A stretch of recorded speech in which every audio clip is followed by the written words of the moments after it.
Hey, salut à toi jeune shinobi. Sache que je suis désormais sur la plateforme Tipeee. Si tu le veux bien, je vais te confier une mission de rang S. Tu peux regarder un à plusieurs clips musicaux gratuitement par jour sur mon Tipeee. Cela me rapportera entre 6 à 18 centimes. Mais si aujourd'hui vous êtes plusieurs centaines de milliers de shinobi à participer à la mission pour m'aider, cela boostera complètement notre aventure pour nos futurs projets. Sache en tout cas que mon Tipeee est en description. J'espère que tu acceptes notre mission de rang S. Je compte sur toi et bonne vidéo. À bientôt.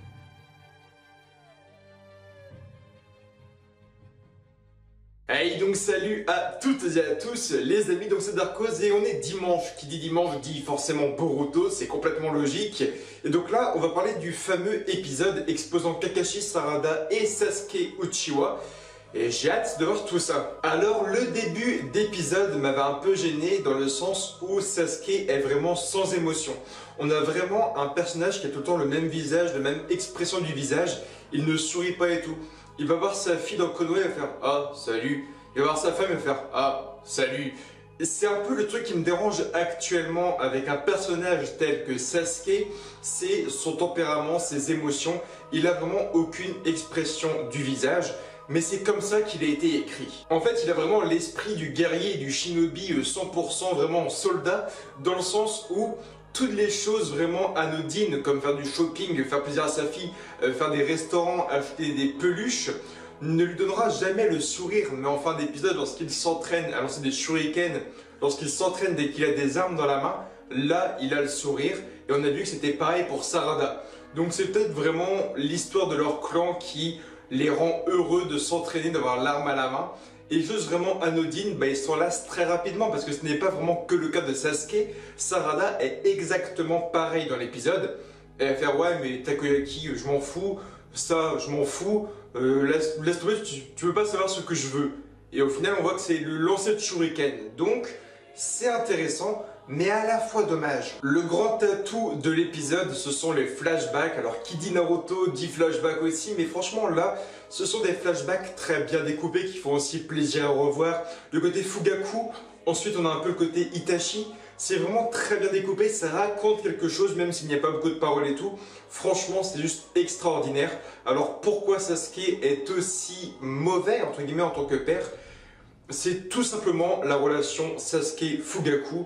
On revoit les flashbacks et on comprend vraiment quelle était leur relation. C'était, voilà, je veux que tu sois un excellent shinobi, je veux que tu sois un Itachi 2.0, rien de plus, rien de moins.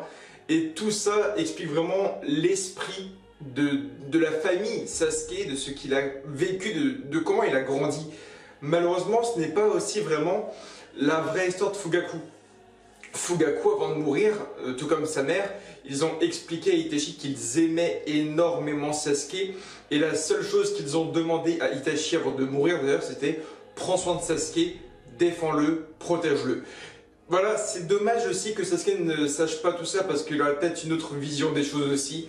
Mais bon, et encore une fois, on a ce côté froid à la Sasuke qui apparaît dans le sens où il fait « Ah là, c'est les fêtes de famille ». Donc Sarada lui dit en gros « Ah bah c'est cool papa, tu es donc revenu pour les fêtes de famille ». Et Sasuke va lui dire « Bah non, non, je suis pas venu pour ça, je suis revenu parce que j'avais une mission dans le coin quoi ». Mais mec, bon, il est franc, on peut pas lui dire qu'il n'est pas franc, mais de là à dire « Ah non, non, je reviens ni pour toi ni pour ta mère, hein, je reviens pour une mission ». Genre c'est hyper froid et Sarada, bah, ça lui faut un coup encore une fois. Sasuke est beaucoup trop franc et beaucoup trop direct comme mec, hein, il a une franchise mais absolue. L'épisode est encore une fois plein de petits développements à droite à gauche hyper intéressants. Le côté Kakashi Sasuke. Je pense avoir une relation vraiment hyper sérieuse entre l'ancien sensei et l'ancien élève, vraiment les deux qui allaient discuter aussi de ce qui s'était sûrement passé pendant la 4ème grande guerre ninja, de comment Sasuke avait aussi un peu mal viré et tout. Mais pas du tout. On a un Kakashi qui est vraiment centré sur l'humour avec le paradis du batifolage, donc écrit par Jiraiya. Il a des têtes, mais juste à mourir de rire. Il fait des vieilles têtes de psychopathe.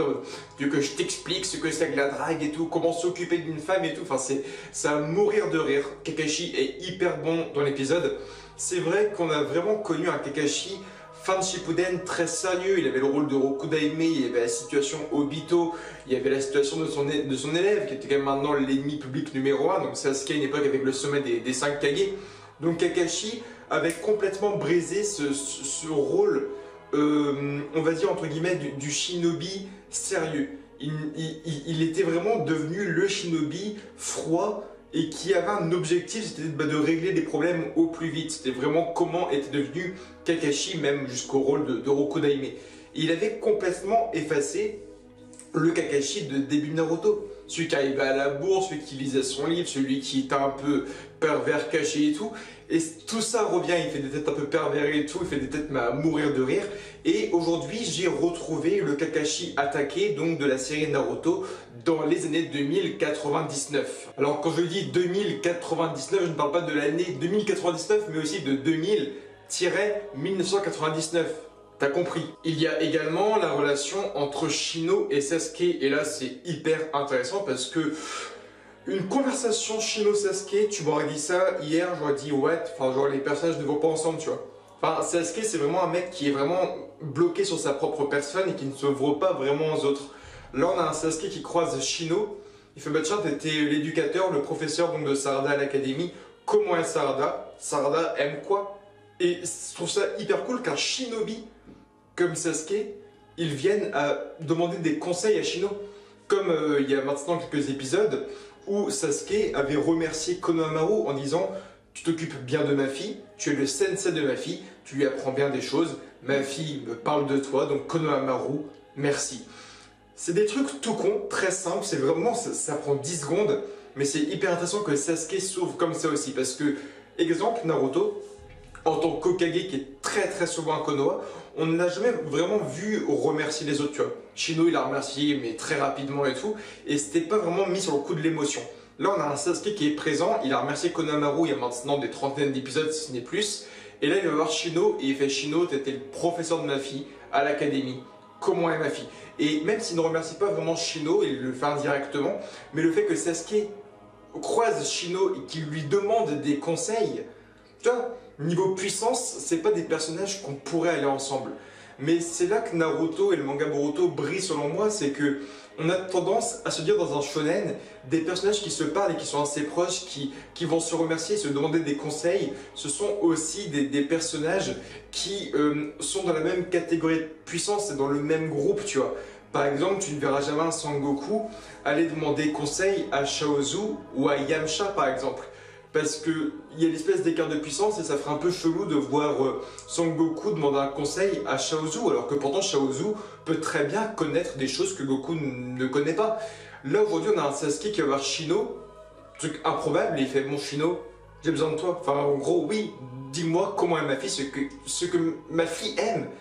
Et la relation est hyper cool. Surtout que d'un côté comme de l'autre, on a un peu le Shino, c'est qui est un peu renfermé. On a vu ça pendant les 2 derniers épisodes avec la peluche Kurama. Shino est un homme très renfermé, qui ne s'ouvre pas beaucoup aux autres. Il a un peu aussi le côté clan Aburame. Tu vois, le clan Aburame, c'est l'huile de soleil, on va dire, veste jusqu'ici, on voit pas beaucoup leur visage. Et le clan Aburame, voilà, ils sont vraiment très secrets. Ils ne parlent pas beaucoup, ils montrent pas beaucoup leurs émotions. Et Sasuke il est pareil, donc on a même un petit gag dessus où ils sont devant un espèce de stand et les deux n'ont rien à se dire quoi.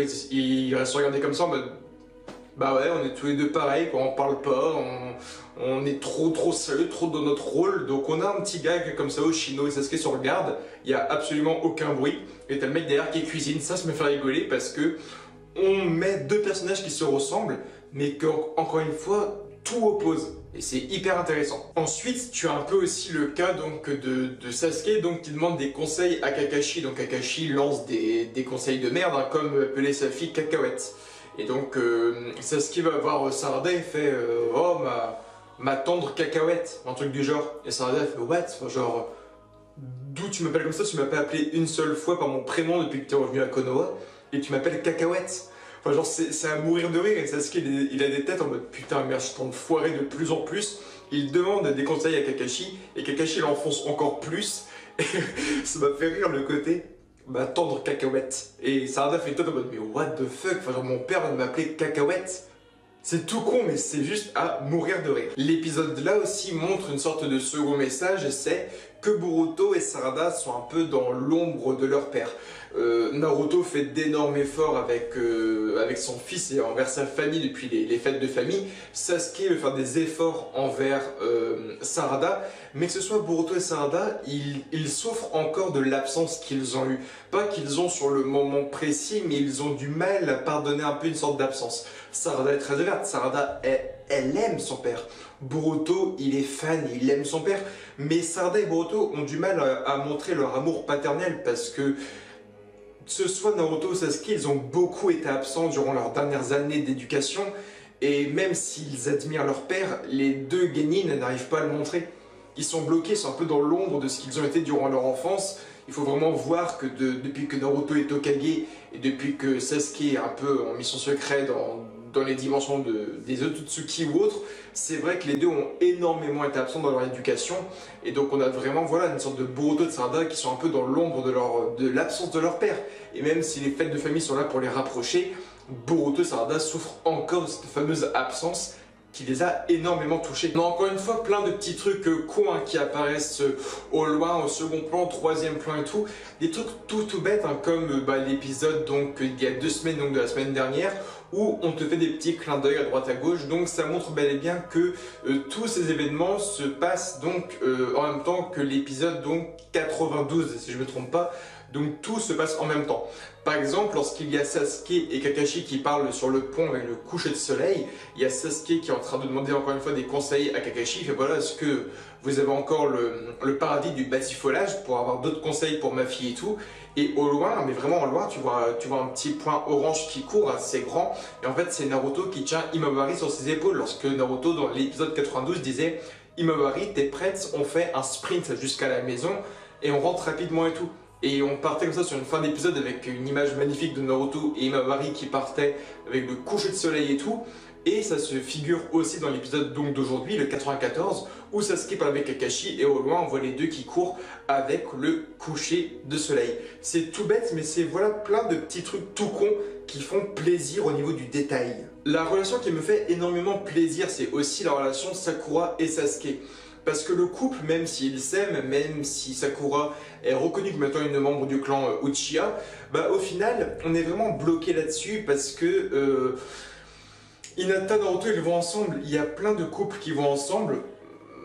Malheureusement pas Karui et Shuji, mais Sakura et Sasuke est un peu le mystère, selon moi, du manga Boruto. Dans le sens où Sasuke a fait quand même beaucoup de crasse à Sakura, il a voulu la tuer, il a mis des genjutsu et tout. Sakura a voulu même le tuer une fois. Enfin voilà, c'est vraiment une relation qui se rentre dedans.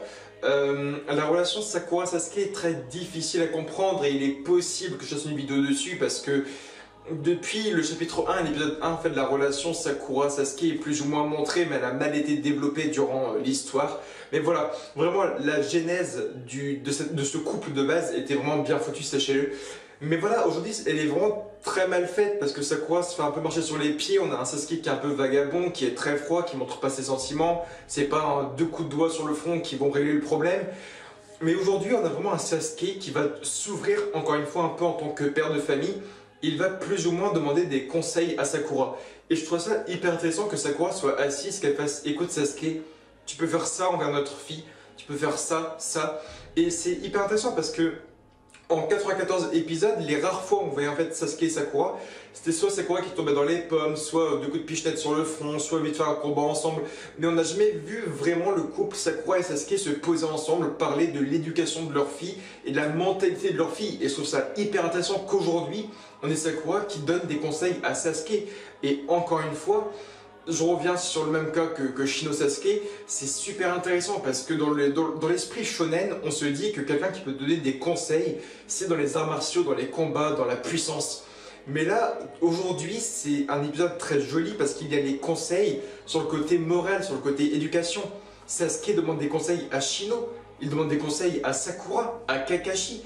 Sasuke s'ouvre aujourd'hui envers des personnes qui sont inférieurs à lui niveau puissance, mais dans l'esprit, dans la mentalité, dans le fait d'éduquer les gens, ils sont meilleurs que Sasuke. Et là, c'est beau, moi, c'est vraiment un truc que j'adore, c'est le Sasuke qui s'ouvre. C'est un truc qu'on avait déjà vu à l'époque d'une ancienne review, c'était l'épisode 10 ou 11, ou peut-être le 9 de Naruto, sorti en 2000, hein, ça date vraiment. Et donc c'était vraiment un truc où Sasuke s'ouvre vers les gens, mais il le fait très discrètement. Quand Naruto apprend à marcher sur les arbres et courir sur les arbres, après avoir donc demandé lui-même des conseils à Sakura, Sasuke bloque un peu, il va voir Naruto, il fait... Naruto il est hyper gêné et tout, il fait Sakura t'as dit quoi pour apprendre à mieux monter aux arbres et tout. Et c'est cool parce qu'on ne pensait pas qu'il le ferait.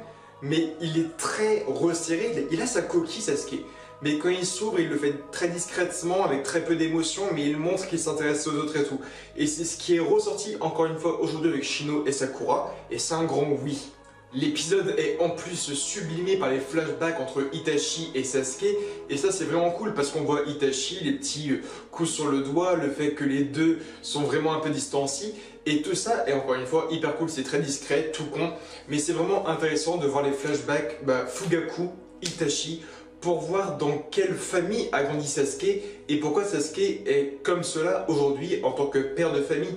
Ça montre vraiment son développement, ça c'est cool. Alors d'ailleurs, en parlant donc du flashback de Itachi et Sasuke, il y a une information toute conne, vraiment très discrète aussi, qu'il faut vraiment remarquer quand on connaît l'adaptation animée donc des studios Pierrot de Naruto et Naruto Shippuden, c'est qu'aujourd'hui donc il y a un changement de seiyuu sur le personnage de Itachi et de Sasuke.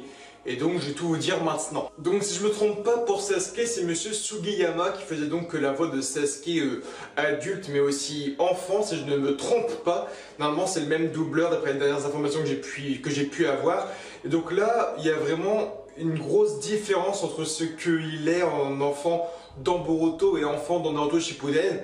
Je vous mets un extrait maintenant donc de Sasuke avec sa voix dans Naruto Shippuden étant enfant maintenant. Et donc là, c'est la voix en gros de Sasuke enfant dans Boruto qui est beaucoup plus simple, beaucoup plus normale et c'est dommage. Et c'est vraiment là que je suis déçu. Pour Itachi, donc c'est monsieur Ishikawa qui faisait sa voix dans Naruto Shippuden. C'était le même doubleur de son vraiment personnage enfant, adolescent et adulte. Ça, je suis quasiment sûr de moi. Dans Naruto Shippuden, il avait cette voix-là. Et dans Boruto, donc il a cette nouvelle voix. Et encore une fois, c'est dommage parce qu'il y a un changement de charisme incroyable. En tout cas, la fin de l'épisode est très intéressant. Sasuke apprend enfin le rêve de Sarada, donc elle va vouloir devenir Hokage. C'est hyper intéressant. Sasuke d'ailleurs va s'ouvrir envers Sarada aussi avec l'entraînement donc des kunai et des shuriken. Parce qu'il va en gros parler un peu de l'Hokage qu'il a sauvé, qu'il avait lui-même pris le mauvais chemin, donc il était fier que Sarada suive le chemin d'un Hokage au lieu de son chemin à lui. Ça, il en est donc vraiment fier, il est fier de sa fille, il le dit, il est fier qu'elle fasse Hokage.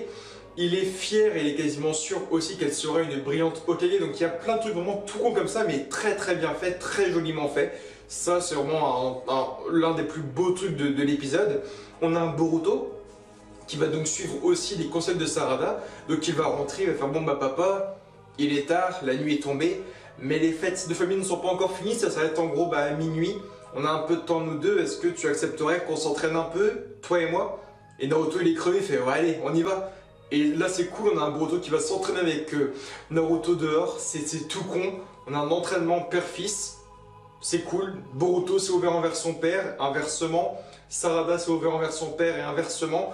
On a aussi un cadeau qui a été offert donc envers notre petit et grand Boruto. C'est donc Naruto qui a acheté le double kunai, donc le kunai familial qu'il avait acheté chez Tente à l'épisode 92.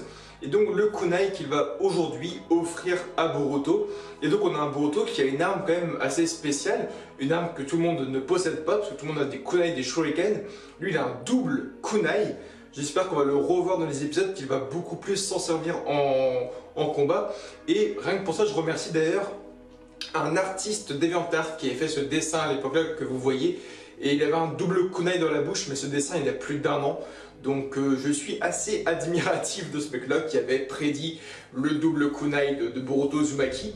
Mais voilà, l'épisode était joli, flashback bien mesuré, développement de personnages qu'on n'avait pas vu venir. Tout est très intéressant. C'est un épisode juste incroyable. En tout cas, donne-moi ton avis en commentaire, commente, abonne-toi Facebook, Twitter, Instagram et Snapchat. Et je vous retrouve donc très bientôt pour de nouvelles vidéos. Et sûrement demain pour la review française du dernier chapitre de Boruto qui était au passage assez extraordinaire. En tout cas, je vous aime fort et bye tout le monde.